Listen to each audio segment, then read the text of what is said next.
Leo tunajifunza kichwa cha somo kinachosema maisha ya kiasi humpendeza Mungu. Maisha ya kiasi humpendeza Mungu. Tufungue kwa maandiko na wakati tunatafuta kitabu cha Warumi mlango wa 12 mstari wa 3 nitangulia tu kusema kwa sababu tunaanzia pale. Hili somo linatufundisha kuishi maisha katika nyanja mbalimbali za maisha yetu, katika maeneo mbalimbali ya maisha yetu, kuishi maisha ambayo sio ya kwenda juu sana. Maisha ya kiasi, ya katikati. Jina jingine hasa neno la Kiswahili la Kiingereza linatumika ni modestness, maisha ya modest, maisha ya katikati, moderate. Kutokwenda juu sana au hata chini sana wakati mwingine. Maisha ya kiasi. Hem, tufungue kutoka katika kitabu cha Warumi mlango ule wa 12. Warumi 12 anasema mlango wa 12 wa Warumi anasema mstari ule wa 3 anasema hivi. Anasema kwa maana Warumi 12:3 kwa maana kwa neema niliyopewa namwambia kila mtu aliyeko kwenu asinie makuu kupita ilivyompasa kunia, bali awe na nia ya kiasi. Neno kiasi. Kwa Mungu, anasema kama Mungu alivyomgawia mtu alivyomgawia kila mtu kiasi kwa imani, cha imani. Kama Mungu alivyomgawia kila mtu kiasi cha imani. By the way, imani yetu inakuwa na kupungua. Nani anakubaliana na mimi? Unaweza kuwa na imani ndogo. Biblia inasema imani huja kwa kusikia neno la Kristo. Kitabu hiki cha Warumi mlango wa 10 mstari wa 17 inakuja kwa kusikia neno la Kristo. Kwa hiyo imani yetu inaweza kawa inapanda ikashuka. Kwa hiyo anaposema Mungu alivyotugawia ana maana moja kwa moja kama vile ama ukishapata imani fulani imekwamia hapo. Na leo watufundishe imani. Tuongelea maisha ya kiasi. Kichwa cha somo kinachosema maisha ya kiasi humpendeza Bwana. Tunapoishi maisha ya kiasi. Kiasi ni nini? Ni katikati. Ni sio juu sana, sio chini sana. Na wakati mwingine unaweza kuwa una kitu kiko juu sana lakini uhitaji kukionyesha kwamba ni juu sana. Kuna watu wengine ni jirani yako, nisikilize vizuri. Siku akipata kaera labda si vibaya Mungu na kuombea Mungu akupe hela. Na huyo jirani yako namuombea Mungu ampe hela. Kabisa. Lakini akizipata ile shopping atakayoifanya utakoma ubishi wewe. Na shop ili kusudi uone. Ndio sio. Na hiyo sio maisha ya kiasi. Mungu anataka tuwe na maisha ya kiasi. Kwa sababu tumefungua kwa Warumi 12 nisome tena nasema kwa maana kwa neema niliyopewa mstari wa 3. Namwambia kuna mtu na Biblia yake iko pale. Namwambia kila mtu aliyoko kwenu asinie makuu kupita ilivyompasa kunia, bali awe na nia ya kiasi. Leo tutaona maeneo kama 6 hivi na yako mengi lakini nimeona angalau nitaja haya 6 ambao Mungu anatutaka. Neno la Mungu linataka, Kristo anataka. Wewe kama ni Mkristo kweli mcha Mungu. Kumcha Mungu ni kumcha Mungu ni kukubali yale maneno yake. Maelekezo yake. Kumcha Mungu ni kubali, ni hofu ya Mungu au ni kukubaliana na mambo ya Mungu kama mimi ya kwangu yako chini ya Mungu yako juu. Hapo unakuwa mcha Mungu. Tutaona katika vipengele viko 6 leo. Cha kwanza ni katika ndani ya nafsi zetu. Tunayo nafsi zetu na cha pili ni nia, mipango. Mawazo ni nafsi lakini mipango na matendo yetu yanayotokana na nia zetu. Hiyo ni ya pili. Ya tatu Mungu anataka tuwe na maisha ya kiasi. Kwa hiyo tumeona katika nafsi zetu tunayofikiria, tunayofanya lakini tunayoyapanga na vile vile kuwa na kiasi katika kauli. Leo hii nishawahi kuona mtu labda ni mchungaji. Kuna mmoja yuko hapo Ubungo. Akiwa anahubiri anaweza akaruka mpaka kanyaga juu ya meza. sio vitu vizuri. Na hiyo ni matendo lakini yanatokana anakuwa ameongea mpaka kinywa kimepana. Of course wakati mwingine tunapaza sauti. Mungu anasema pazeni sauti. Na Mungu pia hajatutaka tuwe na sauti. Hiyo nayo ni kiasi. Kuna wakati wa kupandisha sauti, wakati wa kushusha, uko katikati. Yaani hauko upande mmoja. Kuna kauli zetu. Kuna mtu anakuambia anakutana hapa anapiga kelele labda kama yani kuna mtu mwingine unaogopa hata kuanzisha maneno naye unajua atakumwagia kibuyu cha maneno. Ndio sio? Ndio. Tuje katika maisha ya kiasi katika mali na miliki zetu tunavyovimiliki. Aidha kuvionyesha kama tunavyo au kule kuvitafuta kupitiliza. Kuna watu wengine yuko tayari kutelekeza watoto wake, kutelekeza mji wake katika kutafuta tu. Of course, labda kama ni mwanaume huna alternative ni kama mbadala huna njia nyingine, unaweza ukapitelekeza kwa muda lakini sio kuitelekeza kwa maana ya kutelekeza hapana. Ni kule labda kuiacha kwa muda wakati unatafuta lakini kusudi uweze kuungana nayo tena. Lakini hebu niambie mwanamke ambaye unakuta ametelekeza mji wake katika kutafuta ni mapenzi ya Mungu? Hapana. Kuna mapenzi ya Mungu katika hili. Lakini Mungu anatutaka tuwe na maisha ya kiasi katika uvaaji. Modest ni nini? Ni kuvaa sio kwa lengo la maonyesho, sio kwa maonyesho labda viungo vyako au maonyesho. Kuna watu wengine wanataka kuonyesha kwamba ana pesa kwa uvaaji wake. Ndio sio? Ndio. Ndio sio. Ndio. Alafu Mungu anataka tusiwe na tuwe na maisha ya kiasi au modest life katika ujumla wa mienendo yetu. Ile jumla ya mambo yetu. Kwa hiyo ni vitu vile vile lakini tunajaribu kuviangalia katika nyanja kadhaa ili kusudi tusiache sehemu ambayo hatujaigusa. Lakini tungeweza kuhubiri kama somo moja kwa sababu mtu ni yule yule. Kilicho kwenye nia ndicho kwenye matendo ndicho kwenye mavazi lakini tumeona kwamba kila sehemu tuipe sehemu yake. Kila kipengele.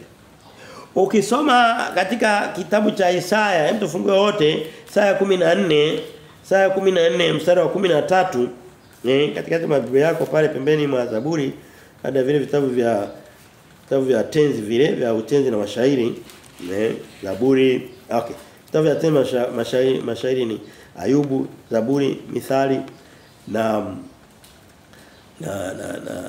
Mhubiri hata na wimbo ulio bora. Kwa hiyo baada ya wimbo bora kulia utakuta Isaya 14 mstari ule wa 13 anasema hivi. Nawe ulisema moyoni mwako Isaya 14:13.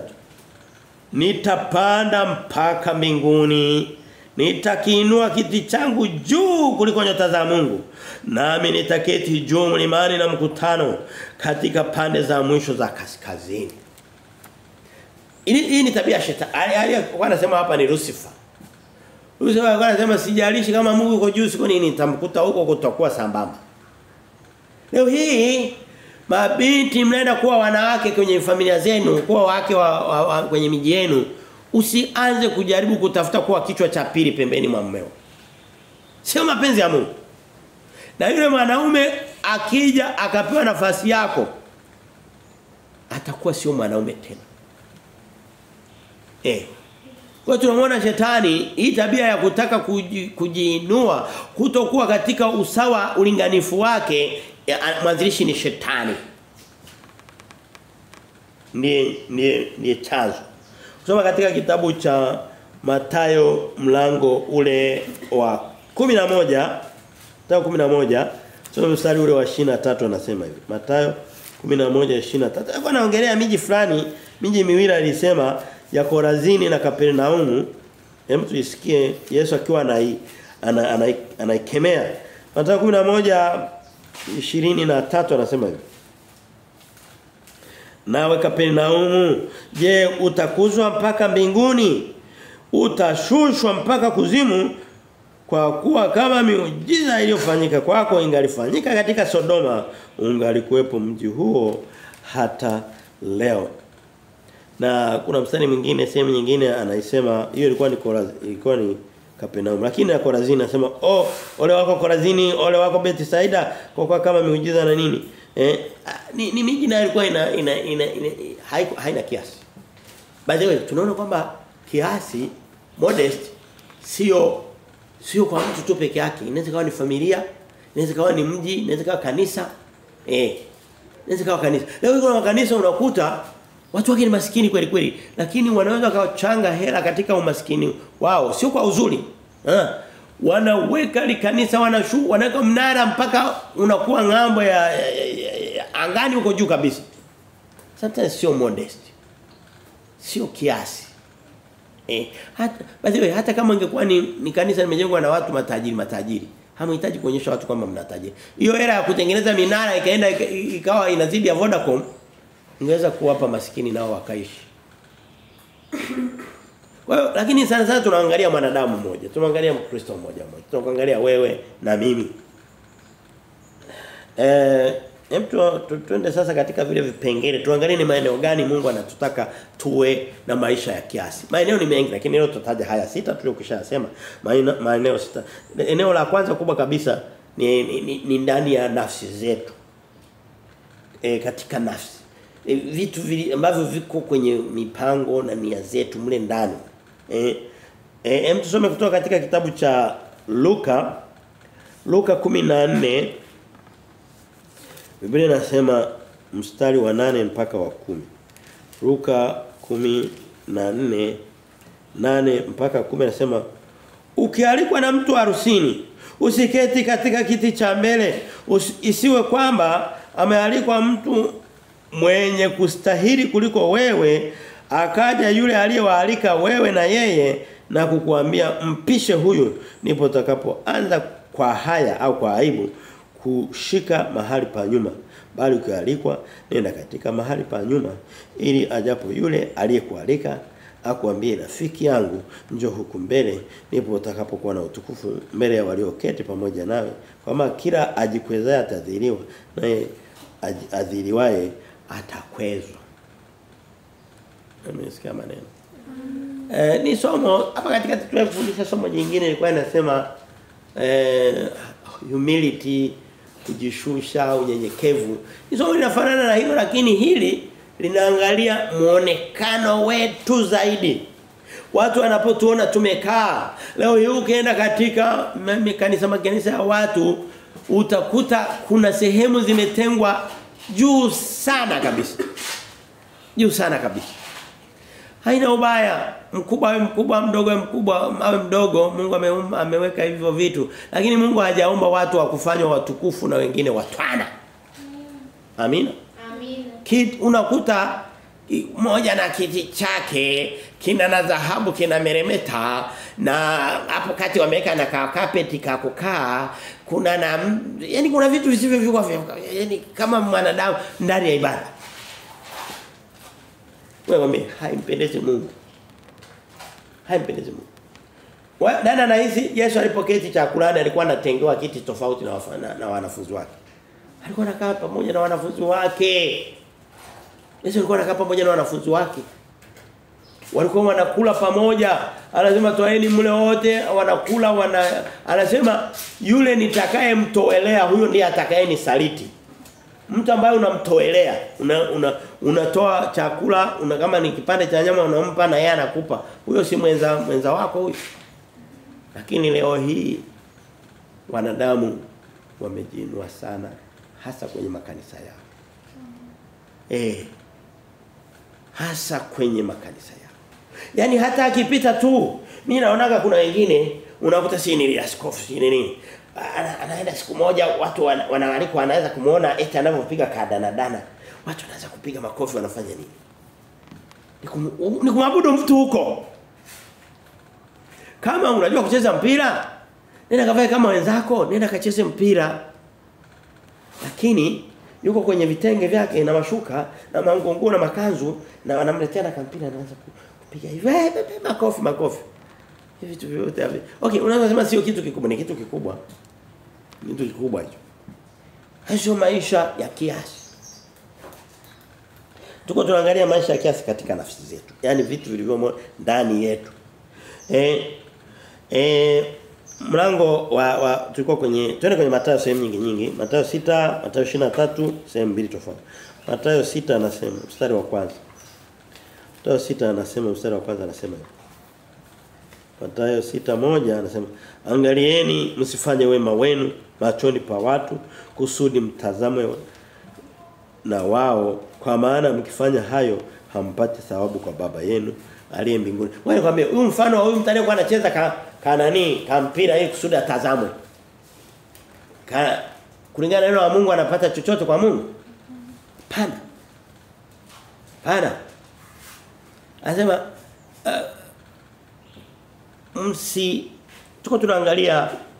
tunaangalia nafsi zetu, ndani ya nafsi zetu.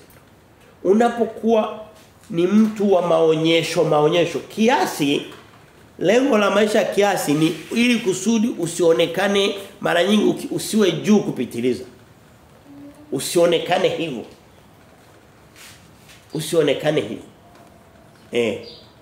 Na mfano mmoja tutakaoona baadaye ni katika uvaaji.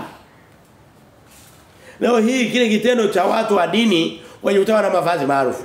Sijui ya rangi gani ile inaitwa? Zambarau. Hayo mavazi walikuwa wanavaa kina Herode hayo. Nani anahisi kwamba Yesu Kristo alikuwa anavaa mavazi ya zambarau? Walimvalisha wakati wanamtesa. Alivalishwa vazi la zambarau na taji la miiba. Baadaye wakamvua wakaanza kumpiga mijeredi. Huhitaji kuvaa uniform ili kusudi ya zambarau, ili kusudi watu wafanye nini? Wakutambue. Matendo yako, mienendo, kauli zako, neema ya Mungu inayokuzunguka inatakiwa ndio ikutambulishe. Amen. Tuko tunaangalia tusifanye vitu. Leo hii kuna watu anatembea ili kusudi aonwe na watu. Hujai kuona mtu anajipitisha ili kusudi watu wagundue kwamba naye yupo. Wanaudhi hawaudhi. Unaona mtu hana cha kufanya, anajifanya anaenda na nawa pale anarudi, akakaa kidogo kama ameshachafuka tena naenda na nawa tena, akiona kuna hawa watu wamemshtukia, anaenda kule kama vile anapokea simu, akimaliza kupokea simu anaanza kama kuina nini, hiyo sio modest.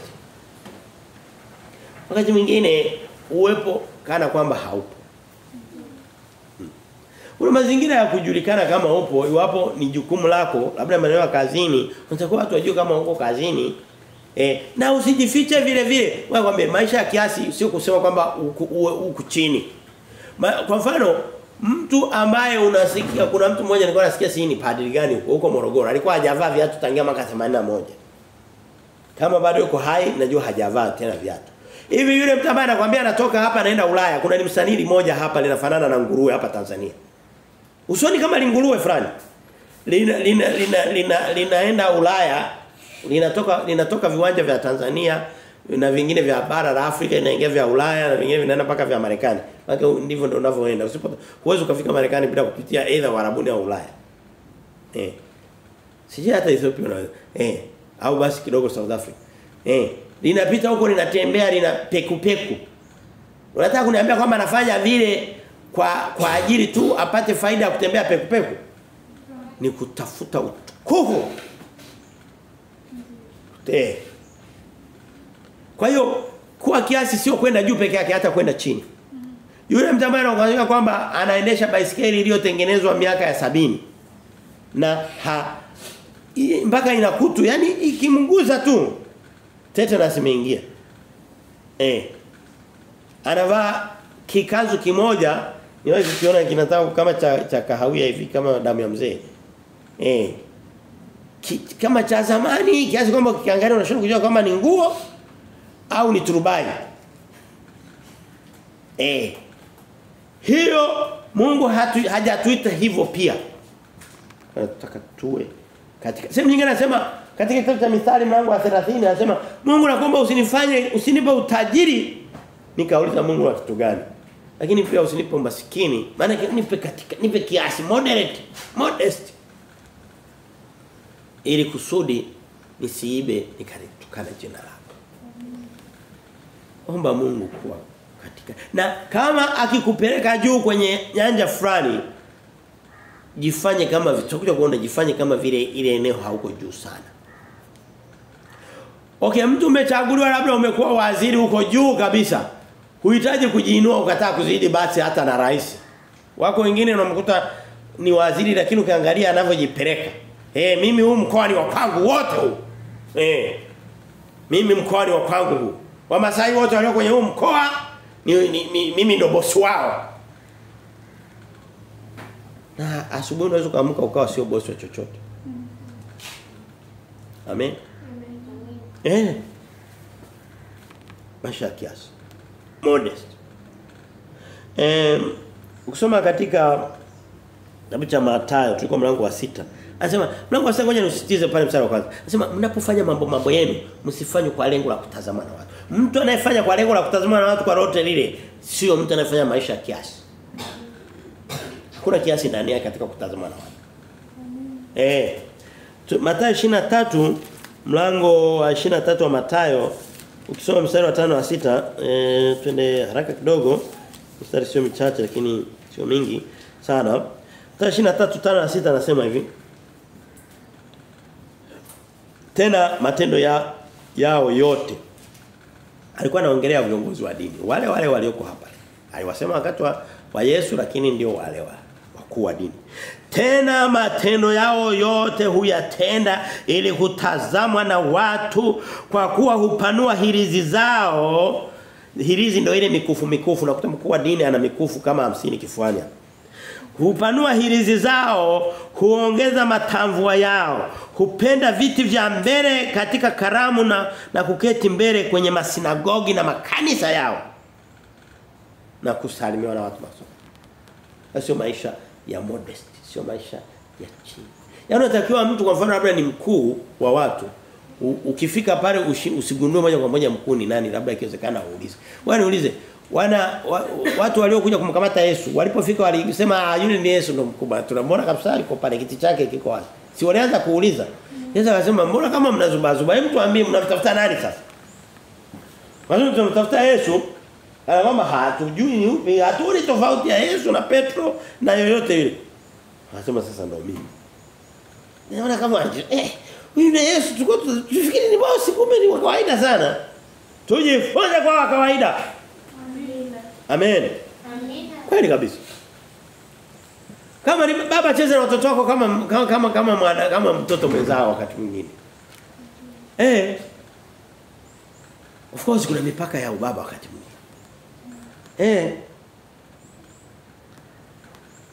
Tayo 23 ile somo mstari wa 14 anasema hivi.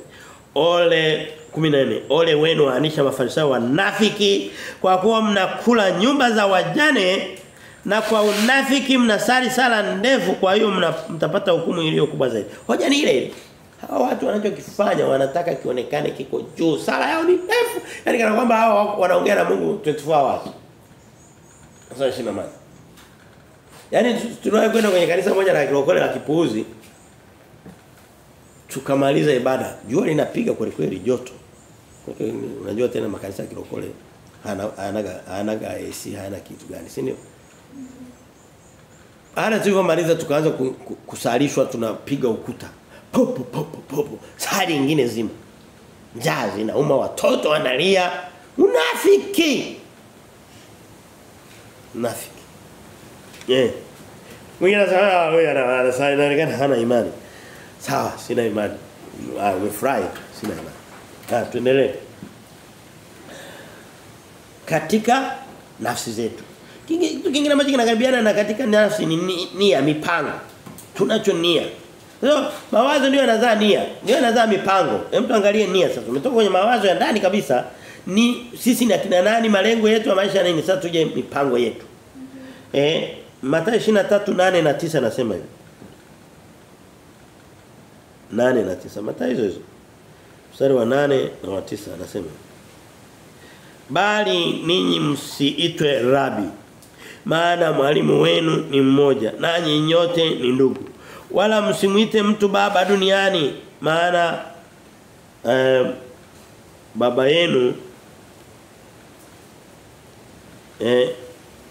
maana baba yenu ni mmoja aliye mbinguni. Wala msiite viongozi, maana kiongozi wenu ni mmoja, naye ni Kristo. Naye aliye mkubwa kwenu atakuwa mtumishi wenu.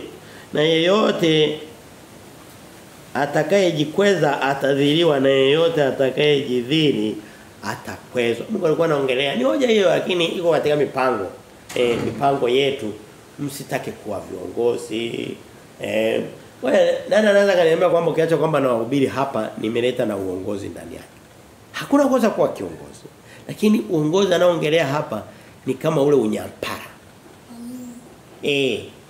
Kama ule kimbelembele. Sio tuliwahi, of course ni vizuri kuwapa watu wakubwa nafasi yao. Wakubwa. Mfalme apewe ufalme. Tutii mamlaka za dunia na nini. Lakini yote katika yote kusiwepo na kitu kilichoinuka kuliko kingine kiasi hiko. Siku moja tuliwahi kwenda kwenye mkutano sehemu fulani. Kuna katibu mkuu mmoja nakumbuka kale kamzee kafupi. Sitaka taja jina. Kafika saa ya chakula. Sasa kakaa huko nyuma kamesubiri, si kanafanya vitu gani? Vijana tukatangulia tukaenda kula chakula. Wewe na tuko tushama mkutano ufika saa 8. Of course labda tukao vijana wajinga kidogo. Sio kosa sana kutokujua. Lakini hapakuwa na sababu sana kama mtu labda amefunga. Tukaona kanatoka huko kalikuwa si kamechoka haina ubaya. Sisemi hivyo kwa ubaya. Nataka kuonyesha kwamba kule kutaka kuwa juu siku zote watu wengine waache Mungu akuinue. Ngoja tuifafanue zaidi katika nafasi nia zetu. Tusome tuko kwenye Mathayo, tusome kwenye Luka 22. Luka 22 tusome 24. Luka 22 tusome 24. Yesu anasema yakatokea mashindano kati yao kwamba ni nani atakayehesabiwa kuwa mkubwa. Akawaambia wafalme wa mataifa watawala na wenye mamlaka juu yao huitwa wenye fadhili. Fadhili ni nini?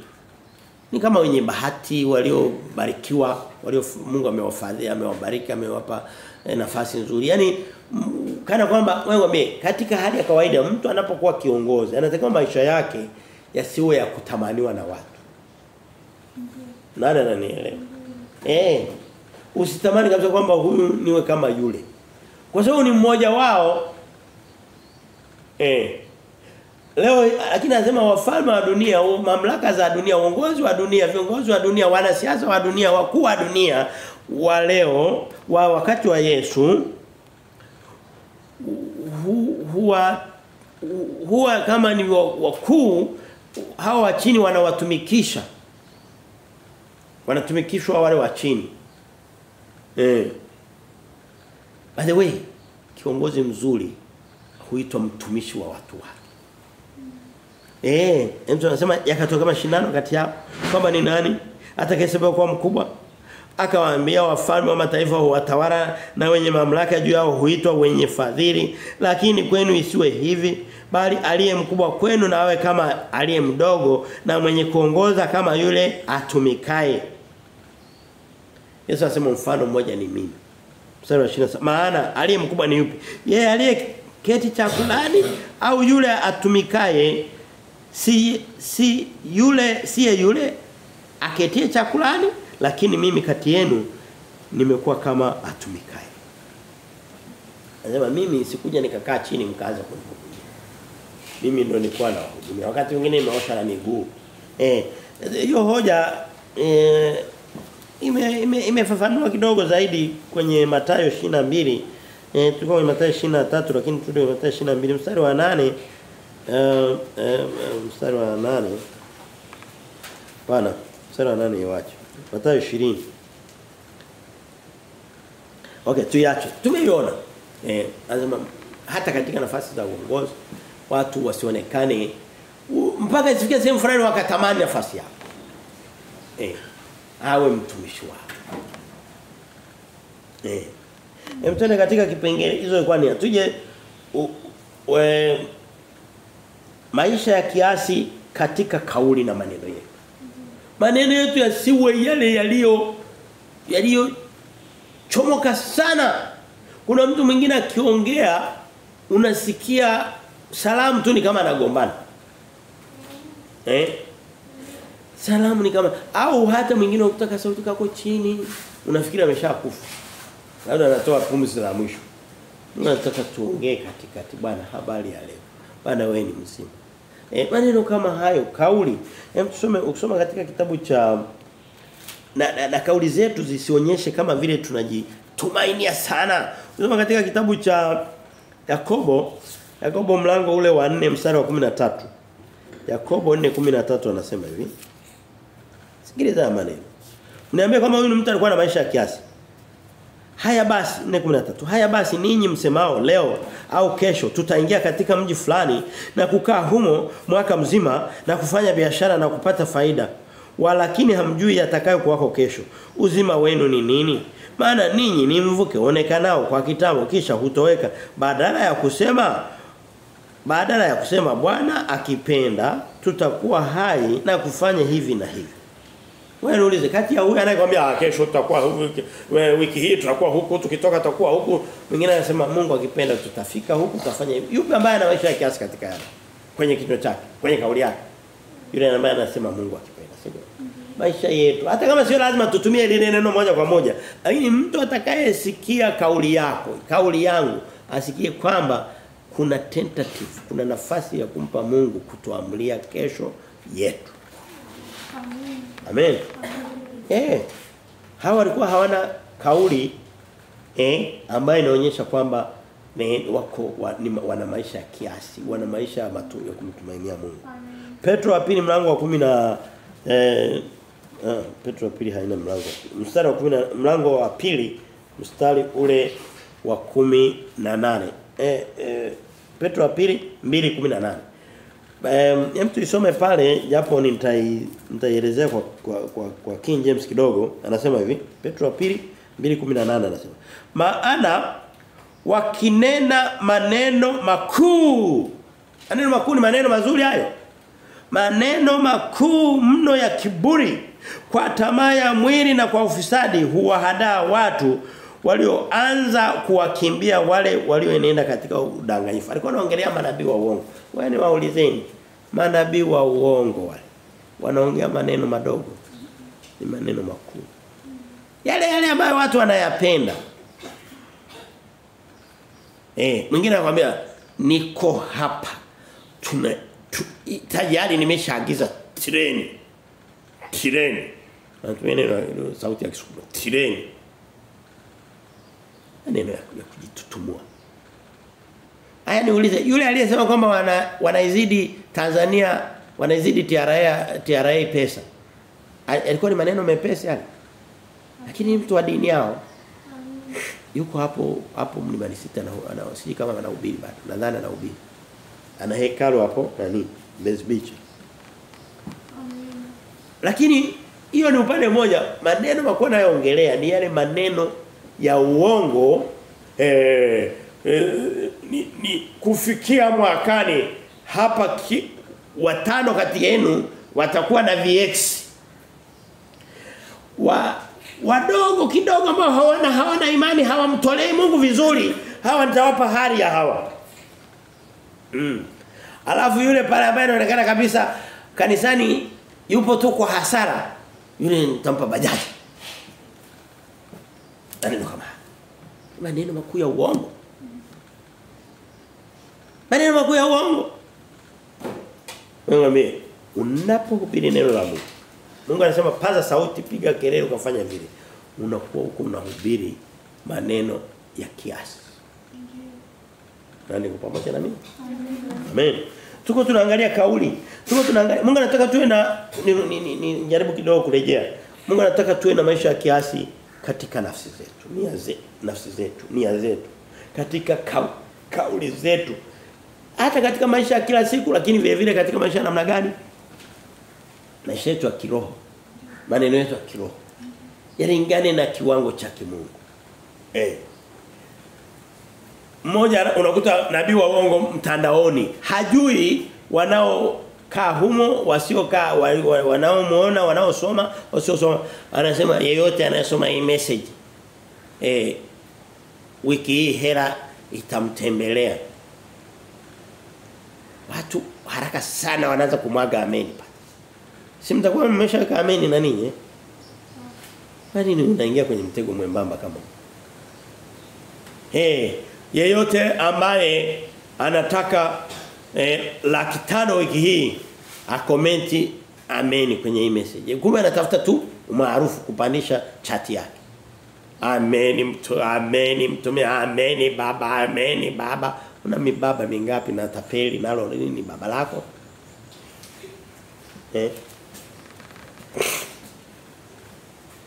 Maisha kiasi.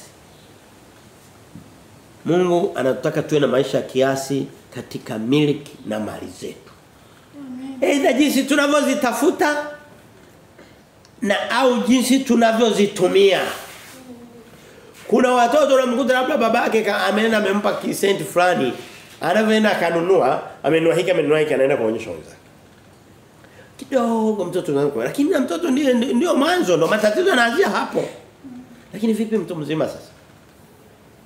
Luka mstari sana na mkini na upenda sana. Unanipaka matumaini ya kumsubiri Kristo kila wakati. Anasema katika kitabu cha ningeweza kusoma kutamka kichwani lakini ngoja niusome kusudi nisikie furaha katika huo mstari. Luka mlango wa 21 mstari ule wa 34 anasema. 21:34 anasema. Basi jiangalieni mioyo yenu isije kalemewa na ulafi na ulevi na masumbufu ya maisha haya, siku ile ikawajia ghafla kama mtego unasavyo. Yesu alichokuwa anamaanisha kwamba mtakapokuwa mnanisubiri katika ujio wangu, dunia itakuwa imeshakuwa imejawa na tabu na matatizo na tamaa na mihangaiko. Mtu ana chakula lakini hashibi, ana mavazi lakini hatosheki, ana simu lakini litakuja mpya zaidi. Anasema sasa msifikie sehemu anachokuwa anatuambia. Mkajikuta mmeingia kwenye utafutaji, ndio ulevi na ulafi. Ama hakuna maanisha moja kwa moja katika kuvira. Maana hutakula kitu ambacho hujakitafuta. Msifike sehemu fulani mkajikuta kwamba mmekuwa kama ng'ombe ambao wanashinda wanachunga wanatafuta majani kila sehemu, yani mwingine anaweza kaenda hata shimoni kuyatafuta. Anasema muwe na muda wa kutafuta mambo ya dunia lakini msisahau mambo yakawakuta mkiwa kwenye mihangaiko ya dunia na mpaka mkajikuta mnakutwa hivyo hivyo. Ananielewa. Leo hii hapa mjini na duniani kote utakuta sana wanaume na wanawake, lakini wanaume unamkuta mihangaiko ni mingi sana. Yaani akipishana na mtoto wake, kama mtoto yuko boarding amekuja kukutana naye leo, wanakuja kukutana Januari. Huyu amepisha huko ameenda, na ukiangalia at the end of the day anatoka na pressure. Anatoka na stroke kwa kuhangaika na dunia. Msilemewe, angalieni msilemewe na ulevi na ulafi. Hata siku ile isije kwa kuta ghafla kama mtego unasa. Amen. Ule mlango.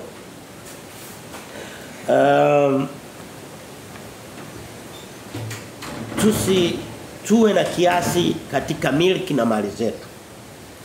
Isaya, sikilizeni. Tuende kwenye Agano la Kale. Isaya anaongea vitu vizuri sana. Isaya 5:8 na 9 nasema. Tunakaribia kumaliza. Isaya 5:8 na 9 nasema. Isaya 5:8 na 9 nasema. Ole wao waongezao nyumba baada ya nyumba na kuweka shamba karibu na shamba, hata hapana nafasi tena, nanyi hamna budi kukaa peke yenu kati ya nchi. Wanasema leo hii watu wanahangaika, anasema kuna nyumba ziko pale Magomeni quarters, anakimbia pale. Hata kama ni kuuza mavazi yake akatafute. Kuna mji wa Mtumba Dodoma kuna viwanja yuko pale. Mungu hajatuzuia kutafuta lakini tutafute wakati mwingine tafuta ule wewe tukajua chako ni kile ulichokula. Mimi nina kanuni ya kula kwanza. I don't care. Of course, na kanuni ya kula neno la Mungu kwanza. Lakini hata katika maisha kila siku. Yaani mtoto wangu asinywe maziwa, asile mayai, asifanye nini? Eti niko natafuta mji Dodoma, kuna na viwanja viko Singida, pale pamechangamka. Changamka sana. Sawa. Lakini tuwe na mipaka. Tuwe na kiasi katika kutafuta mali hizi. Tuwe na kiasi. Isa anasema ole wao. Watu wanakuta yani anashika shamba hili, anaenda anashika na ile anasema anafika sehemu fulani. Shamba liko karibu na shamba na nyumba yuko hana mwingine wanaeka naye kwa sababu kapashika yeye peke yake. Unatakiwa majirani shamba lako linapakana na fulani. Siku fulani ukianza nani miguu ikaanza kutetemeka unakufa upate hata mtu akuja hilo shamba litakuzika. Au utajuzi kwa umo shambani. Mika 2:1 anasema hivi na 3. Mika 2:1 mpaka 3 anasema. Mika wale manabii wadogo wanaitwa mwishoni mwa agano la kale karibu natokeza kwenye agano jipya pale. Kuna kitabu cha Mika mlango wa 2 mstari wa kwanza anasema hivi. Kitabu kimoja kizuri sana. Mika 2:1 anasema ole wao wakusudiao mambo maovu na kutenda mabaya vitandani mwao. Kunapopambazuka asubuhi hufanya kwa sababu yako katika uwezo wa mikono yao. Nao hutamani mashamba na kuyashika na nyumba pia nao huzichukua. Nao humonea mtu na nyumba yake na mtu na urithi wake. Anasema mtu unakuta ni maada kwa vile ana uwezo wa kufanya wewe sio kile kitu ambacho tunazo nacho ni lazima tukifanye. Sio lazima wale wao wanaofanya maovu kwa sababu yuko ndani ya mikono yao. Yaani wana uwezo kuifanya. Unajua kuna uwezo mwingine uovu mwingine unaweza usifanye. Kwa mfano ukitamani unaweza ukapita una hela hata shilingi 500 kwenye mfuko wako, si ndio? Ukapita kwenye ATM unajua kabisa mle kuna hela, lakini unao uwezo wa kuibomoa. Kuna uwezo. Yeye anachosema unakuta kuna mtu anao uwezo wa kufanya kitu kibaya lakini hata kama unao uwezo wa kufanya usikifanye kwa sababu sio kitu kizuri. Hicho Mungu anachotaka. Maana uwe na tabia ya kujizuia. Uwe na tabia ya kujizuia. Labda unao uwezo wa kuwa na wake 5, unao uwezo wa kuwa na waume 5, unaweza lakini Mungu hajakuita kwa hilo. Jizuie. Amen. Mungu anataka pia kuwa na kiasi katika uvaaji wetu. Uvaaji. Baada hili somo liko almost hiki kipengele karibu kiko exclusive maalum kabisa kwa ajili ya wanawake. Waji unawapa shida kweli kweli. Lakini na wanaume vile vile sasa hivi lakini asilimia zizo nyingi kabisa. Biblia inasema katika kitabu cha Petro wa kwanza 3. Modesty ni nini? Ni muonekano wetu usio wa kwenda juu kupitiliza, wakati mwingine usio wa chini kupitiliza. Haina maana. Kwa mfano, siwezi nikawa modest, mnisikilize vizuri. Siwezi nikaja nimebeba injili ya Kristo, niko hapa, nimekuja nimevaa na t-shirt kilichochanika, eti niko nataka kujaribu kuwa modest. Kuwa na kiasi, hapana. Ndio sio? Kama nao kuweza kuvaa shati na tai, labda na koti kazini au sehemu nyingine, basi kiwango hicho cha katikati naweza kufanya hata kwenye madhabahu ya Kristo. Amen. Tusome katika kitabu cha Petro. Kina mama mliopo na mabinti, naomba ili somo. Na wewe unatokea kutoka mbali. Usiache kusikia. Hili ni maalum kwako. Sio kwa faida yangu. Naomba mtu yote aelewe kama si ubiriki kwa faida yangu. Nina faida gani katika kuhubiri amani? Kuna faida gani? Kama umeandikwa kazi, unafanya biashara ya bosi basi unaifanya. Sio ya kwangu. Petro wa kwanza 3 mstari ule wa 3 na wa 4 nasema. Kujipamba kwenu kusiwe kujipamba kwa nje, lakini mavazi na mapambo muonekano.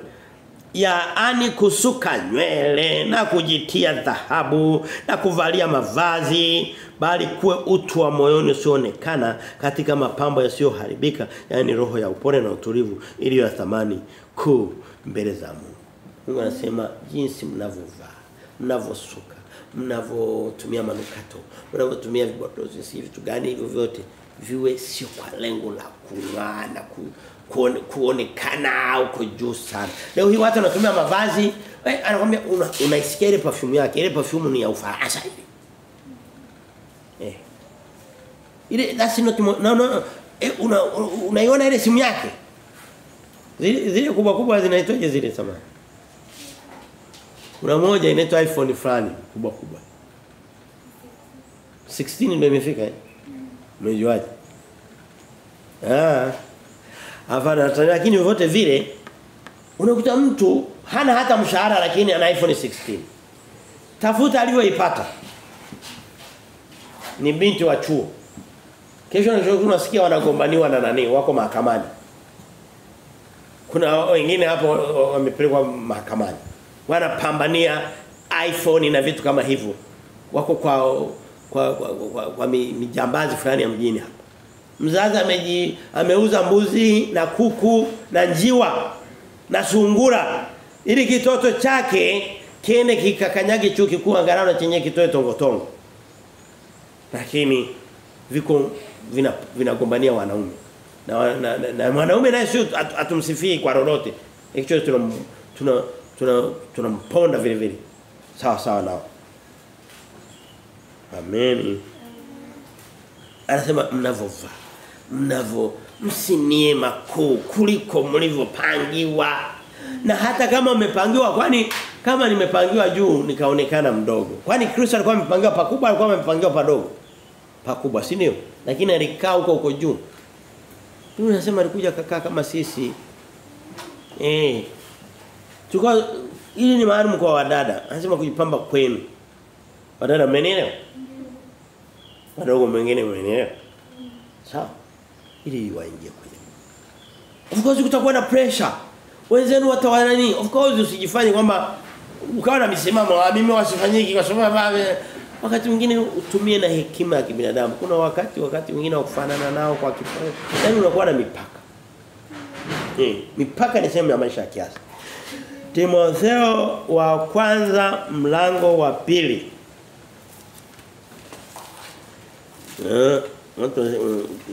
Tujifunze kuichakata Biblia yetu. Mstari ule wa tuanze 9 na 10 nasema. Vivyo hivyo wanawake na wajipambe kwa mavazi ya kujisitiri. Hichi ndio kinachoendelea kwa Wakristo wa Tanzania leo, wamejipamba kwa mavazi ya kujisitiri. Ideally wanachokifanya ni the exact opposite. Wanafanya kinyume chake exact. Akijipamba ni mavazi ya kujionyesha maungo. Wewe ngambie, nenda kamkaidi mmeo, nenda kamkaidi dada yako, mama yako, mzazi wako, lakini kosea umkaidi Mungu wako. Mungu, Biblia inasema kila jambo Mungu analeta kwenye hukumu yake. Tusahau Mungu ni mwenye rehema, lakini tusitumie rehema ya Mungu kwamba ngoja nifanye tu, Mungu ni mwenye rehema. Hapo unakuwa unatafuta ghadhabu ya Mungu. Ukifanya kitu ukaanza kusema kuna mtu mmoja alisema tutaiba uchaguzi, alafu kishamaliza kuiba unamwomba Mungu akusamehe. Maneno gani? Nashukuru kwamba serikali imeondosha kwenye nafasi lake. Sisi kama atarudi au hatarudi vyote vile. Lakini angalau kwa wakati huo aliondolewa. Ilikuwa ni kiburi kilichopitiliza. Tunajua namna ya kufanya, lakini ili mradi tu ukishamaliza umuombe Mungu tu akubaliane na wizi uliofanya, akupokee. Sijawahi kuona kiburi kilichopitiliza. Akaondoshwa. Songe mbele. Kina mama, mwambie fanya kitu chochote. Jitahidi kutaka kuonekana kupitiliza. Amen. Sema amina nikusikie. Amina. Nilikuwa naitafuta. Sema amina nikusikie. Taki. Haya, asema amina, asema amina na amina umeelewa. Isaya mlango wa 3 mstari wa 16 Biblia inasema hivi. Isaya 3:16. Modest. Kiasi. Isaya 3:16 nasema. Bwana, niambie hili kundi ninalolisoma kama ni kundi la watu wenye maisha ya kiasi. Nauliza maswali mawili kuhusu kile ninachoenda kusoma. Uniambie kama hiki kitu kipo hapa Tanzania leo hapa mjini Dar es Salaam na duniani kote kipo hasa kwenye jamii ya Wakristo. Uniambie kipo au hakipo? Ushaniambia kipo au hakipo au uambie moyo wako. Uniambie je, sio kitu kama kipo hakipo? Hao watu ni watu wa kiasi kweli au sio watu wa kiasi? Hebu sikiliza. Bwana akasema, kwa sababu binti za Sayuni, binti ni wanawake, wana kiburi na kuenenda na shingo zilizonyoshwa na macho ya kutamani, wakienenda kwa hatua za madaha na kuliza njuga miguuni mwao. Basi kwa hiyo Bwana atawapiga binti za Sayuni kwa upele wa uto. Sina maneno mengi. Akataja na vitu ngoja nisome vitu vingine. Vitu vingine. Siku hiyo Bwana ataondolea uzuri wa njuga zao na kaya zao na pete za masikio na vikuku na taji zao na dusumali na mafurungu na vitambi na vimbweta na marashi na matarasimu na pete na azama na mavazi ya sikukuu na debwani na shali na vifuko na vioo vidogo na kitani nzuri na vilemba na vitu kama hivi. Tulizana yale maswali. Niarudia labda tushasa. Hiyo vitu vipo mjini hapa au havipo? Kwa kiwango kidogo kikubwa. Kikubwa kupitiliza, si ndio? Je, hao ni watu wa Mungu amewaita wanafanya wito wa Mungu wa maisha ya kiasi? Wewe najua nitahubiri watu hawatabadilika lakini kuna wachache watabadilika. Naomba unanisikia ubadilike. Amen. Hebu tumalize kwa mistari miwili michache kabisa okay ni miwili. Anasema tuwe na maisha ya kiasi katika ujumla wa maisha yetu. Katika vitu vingine mbali na kauli zetu, mbali na muonekano wetu, mavazi wetu na vitu vingine tunavyoviona vyote. Lakini ile jumla ya mienendo yetu, ile overall. Tusome katika kitabu mstari mmoja mzuri sana. Wakorintho wa kwanza 7. Huu ni mstari wa pili kutoka mwisho. Baada ya hapo tutasoma mmoja tutakuwa tumemaliza. Wakorintho wa pili 7. Nimesema nini? Wakorintho wa kwanza. Wakorintho wa kwanza 7. Tuko tunasoma mstari ya mwisho kabisa. Tunamaliza Wakorintho wa kwanza 7 anasema. Mstari ule wa 29. 7:29 nasema. Sikiliza mstari mmoja mzuri sana. Anasema lakini ndugu zangu nasema hivi, muda ubakio sio mwingi. Basi tokea sasa wale walio na wake na wawe kama hawana. Na wale waliooa kama hawali. Wale waliao kama hawali. Na wale wafurahio kama hawafurahi. Na wale wanunuao kama hawana kitu. Na wale wautumiao ulimwengu huu kama hawautumii sana, kwa maana mambo ya ulimwengu huu yanapita. Hayo si maisha ya kiasi ambayo Mungu anatutaka katika jumla. Anasema yani kama unautumia ulimwengu huu na pesa, unaweza kutumia ulimwengu ni kwamba una mahitaji yako na kuzidi. Kama vile hutumii sana. Yani una pesa, una uwezo wa kulewa, una uwezo wa kufanya movement, unaweza kufanya chochote, unaweza kutoka hapa labda ukaenda vacation, unaponda pesa na nini. Kwamba imo kwenye uwezo wako lakini jifanye kama vile huna sana huo uwezo. Lakini Mungu hajatuambia tuishi maisha ya taabu. Kwani kutokwenda vacation mfano wake ndio anasema. Ndio kusema kwamba umeishi kwenye taabu. Nimetoa mfano mmoja. Mienendo yetu kwa ujumla. Na mwisho kabisa Biblia inasema katika kitabu cha Timotheo wa kwanza 6 anasema kwanza 6 mstari wa 17 tu mmoja.